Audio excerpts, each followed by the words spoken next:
President oyamba wa dziko la Malawi Hastings Kamuzubanda ankakonda kuyankhula mawu akuti chuma cha dziko la Malawi chili mu nthaka. Koma funso ndikumati ndi chifukwa chani ankayankhula nthaka?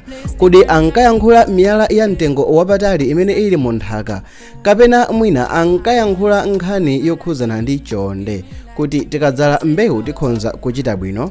Pamene Amalawi ambiri timalimbikira ulimi, ndipo 90% ya Amalawi imadalira kulima kuti apeze chakudya chawo cha siku ndi tsiku, alipo maiko ndithu amene amakonda nkhani zokhuzana ndi ulimi, ndipo maikowa mu siku la lero ndi olemera. Mu video ino ikamatha mukhala mutadziwa maiko 10 amene amakonda ulimi kwambiri pa dziko lonse lapansi. Muli ndine Sam Mavita, tiyeni tikhale limodzi. Pa namba 10 pali dziko la Japan. Dziko ili limadziwika bwino kwambiri ndi kugwiritsa ntchito tekinoloji, komanso kuphatikizapo amagwiritsanso ntchito zinthu zachikhalidwe. Iwowa amakonda kulima mpunga. Iyi ndi mbewu imene amayilima kwambiri, ndipo amalima zipaso za quality yabwino kwambiri komanso yapamwamba pa dziko lonse lapansi. Iwowa amagwiritsa ntchito masensa ku ulimi wawo, ndipo 1% ya chuma cha dziko la Japan imachokera ku ulimi. Pa namba 9 pali dziko la Turkey. Dziko la Turkey limadalira ulimi kwambiri, zimene zimapangitsa dziko la Turkey kukhala mu mndandanda wa maiko 10 amene amachita ulimi kwambiri pa dziko lonse, ndipo iwowa amalima mbewu monga tirigu, thonje, masamba komanso zipaso. Iwowa amaweta nkhuku komanso ng'ombe zimene amapedzako mkaka, ndipo 6.5% ya chuma cha dziko la Turkey chimachokera ku ulimi. Kubwera pa namba 8 pamene pali dziko la Russia. Ili limalima mbewu monga tirigu, chimanga, mpunga komanso mapira, kungotchulapo zochepa. Koma mbewu imene imabweretsa chuma chochuluka mdzikolo ndi tirigu, ndipo iwowa amaweta ziweto monga ng'ombe, nkhumba komanso nkhuku zimene zimawapangira nyama.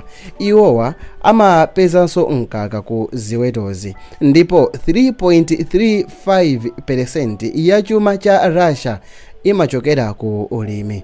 Ndikhonza kukukumbutsani kuti pamene inayamba nkhondo ya Russia ndi Ukraine, pa dziko lonse lapansi mtengo wa tirigu kapena kuti mtengo wa ufa opangira bread unakwera chifukwa chakuti ma transportations anachitidwa affect mdziko la Russia. Dziko la Mexico lili pa namba 7, ndipo dziko ili limachita ulimi wosiyanasiyana, ndipo amalima mbewu monga zipaso, ndiwo zamasamba komanso mbewu. Dziko la Mexico lili pa namba 7, ndipo dziko ili limachita ulimi wosiyanasiyana, ndipo iwowa amalima mbewu monga zipaso, ndiwo zamasamba ndi zinthu zina. Ndipo mbewu zikuluzikulu ndi monga chimanga, khofi, nzimbe, nyemba, tomato komanso mapeyala. Ndipo mbewu monga khofi komanso masamba ndi mbewu zodalirika kwambiri kuchuma cha dzikolo, ndipo mbali yayikulu ya mbewuzi amagulitsa m'maiko ena oyandikana nawo ngati United States, ndipo 3.77% ya chuma cha dziko la Mexico limachokera ku ulimi. Pa namba 6 pali dziko la Germany. Dziko ili limapeza chakudya kuchokera ku ulimi, ndipo awa amagulitsanso zakudya zochuluka kwambiri. Koma iwowa amalimanso mbewu monga chimanga, mbatata, ndipo amakonda kulima mbewu zimene zimafunikira kwambiri pa nsika, ndipo iwowa ku ziweto zimene amapanga zimawapasanso mkaka. Malo akulu ndi 57% imagwiritsidwa ntchito ku ulimi mdziko la Germany, ndipo mu ulimi amapezapo 1% ya chuma cha dzikolo.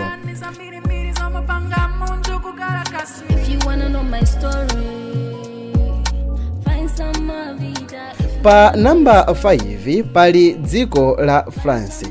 ulimi wa dziko la France sumangothandiza dziko la France lokha komanso maiko ena aku Europe, ndipo amalima mbewu monga chimanga komanso kuweta ziweto zimene amapezako mkaka omwe umakwezera chuma cha dzikolo komanso kupanga wine ochuluka kuposa dziko lina lililonse, ndipo 1.74% ya chuma cha dziko la France chimachoka ku ulimi.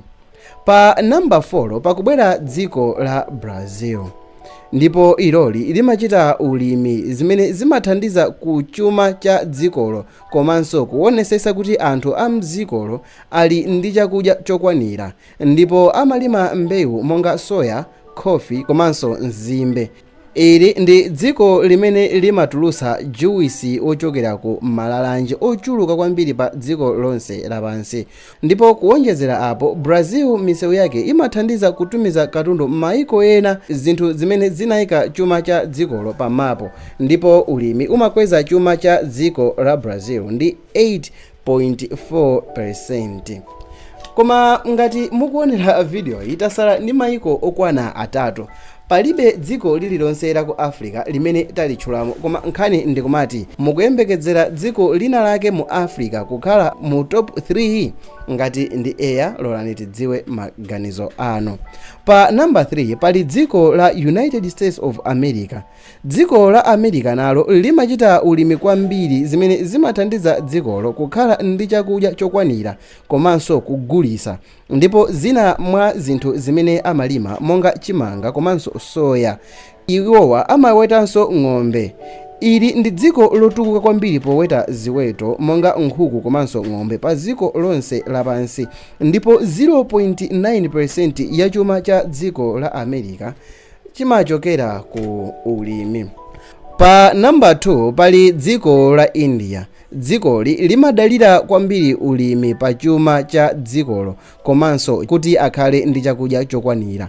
Dzikoli limagwirisa ntchito tekinoloji kupitisa ulimi patsogolo pogwirisa ntchito zinthu monga madrone komanso amalima mbewu monga tirigu, mpunga, thonje, zipanso ndi ndiwo zamasamba. Iwowa amapeza chuma chochuluka kwambiri pogulisa zinthu monga mpunga, maspice, thonje komanso spice ya saffron ndi imene ili yodula kwambiri pa dziko lonse, imene imagulisidwa pa mtengo wa $3,500 kapena $5,000, ndipo 20% ya chuma cha dziko la India limachokera ku ulimi. Pa namba 1 amayi ndi abambo ndipemphe kuti muchite subscribe chifukwa ndakuwuzani maiko okwana 9 lasala dziko limodzi. Pa namba 1 ya maiko onse amene amakonda ulimi pa dziko lonse lapansi, amene ulimi wonso apindula nawo chifukwa chakuti iwowo ulimi ndi umene amadalira kwambiri komanso umene umabweresera chuma chochuluka pa dziko, ndi dziko la Malawi. I'm kidding. Pa namba 1 pali dziko la China. Dziko la China ndi lomwe lili pa namba 1 pa dziko lonse lapansi, kamba kakuti iwowa amagwirisa ntchito tekinoloji yapamwamba imene amagwirisa ntchito zinthu ngati matractor, madrone, amayika masensa mu zinthu zosiyanasiyana zimene zimawathandizira ulimi wawo kupita patsogolo. Ndipo dziko la China limalima mbewu monga mpunga, chimanga komanso tirigu ndi mbewu zikuluzikulu zimene zimadaliridwa kwambiri ku China, pomwe popanga mafuta amadalira mbewu monga soya, mteza komanso masamba osiyanasiyana ndi zipaso, ndipo iwowa mu ulimi amapeza ndalama zokwana 6.8% pa chuma cha dziko. Ndi chifukwa chani olo dziko ndi limodzi lomwe mulibe la mu Africa, ma Africans tikulephera pati? Ndi zinthu ziti zimene zimatibwezeresa mbuyo? Langa dzina ndi Sammavita, ndingakonde nditadziwa maganizo anu. Tikuyankhula kuti maiko amene apindula ndi ulimi kwambiri mu dziko lonse lapansi. Nanga titafunsa funso lakuti ndi dziko liti limene lili ndi mauniversity amphamvu kuno ku Africa, mukhoza kuyika maiko ngati ati? Onerani video imeneyi mu video imene ili pa screen. Dzina langa ndine Sammavita, tikaonane komweko.